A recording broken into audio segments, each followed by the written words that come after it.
Clean water is the basis for all of life. We wake up in the morning, we brush our teeth with it, we drink it. We rely on it for energy production. We rely on it for recreation. We rely on it to make sure that we have all of this beautiful greenery around us. And we really need to realize how much that clean water is threatened and how we need to enact policies to make sure that all of our waters stay as great as they are.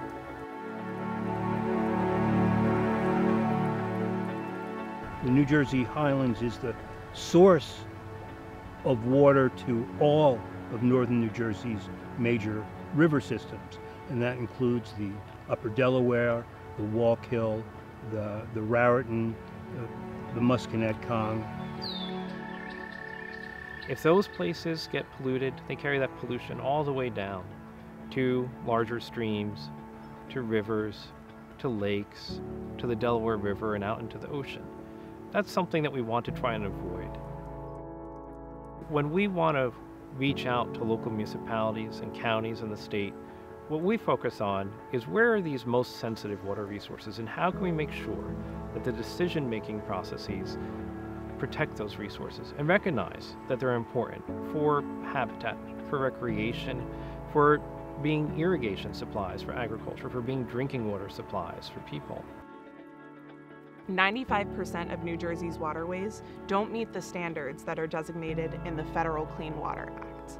And that's a federal act. That doesn't even touch on our statewide policy and the changes that need to be made there. So let's look at how this problem is created. It's created at the individual level. What are we doing on our property with our water? What are we adding to our soil? It's occurring at the local level as we make zoning and planning decisions about where to put certain industries if we include them at all. It's occurring at the state level as we make giant environmental decisions and policy decisions related to the future of our state. And now let's look at how expansive this problem is. It's covering 7 different watersheds, 4 different counties, and 50 different towns, municipalities, and boroughs. No one organization can have all the strengths necessary to make an impact on this project. So it's taking collaboration at the local level with residents, local organizations, and on the state level as well. The Watershed Institute provided analysis and recommendations on state-level policy changes. We found that there's gaps between the wording of the law and the desired environmental impact. For example, for a waterway to be protected and regulated, it has to drain 50 acres of land and it has to have a defined channel. But by that definition, headwaters don't fall into that. They don't drain enough land and they don't have these defined channels all the time. So was it the intent of the law to exclude headwaters where major streams and rivers are born? No. So the Watershed Institute was there to provide recommendations on how to fill those gaps so that the law can be meeting the desired environmental impact. So if you can establish clean streams and healthy streams, you can establish recreational opportunities.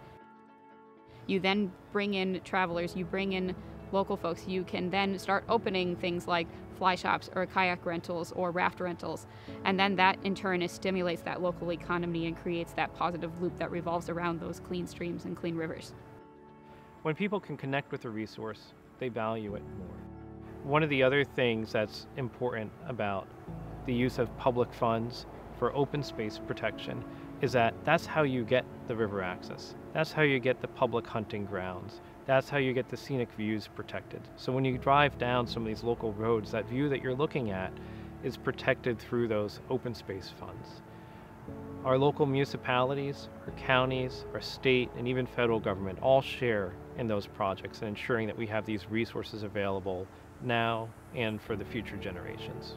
I pretty much spent my whole life spending time at the river, fishing with my grandfather, and being a kayaking guide to put myself through college. And then I decided to go into environmental science as a profession because I feel it's important that people need to understand what cold, clean water is important and why it's important. Because if we don't protect these watersheds and don't protect these streams, then I'm not going to be able to take my children to the same places that my father and grandfather took me.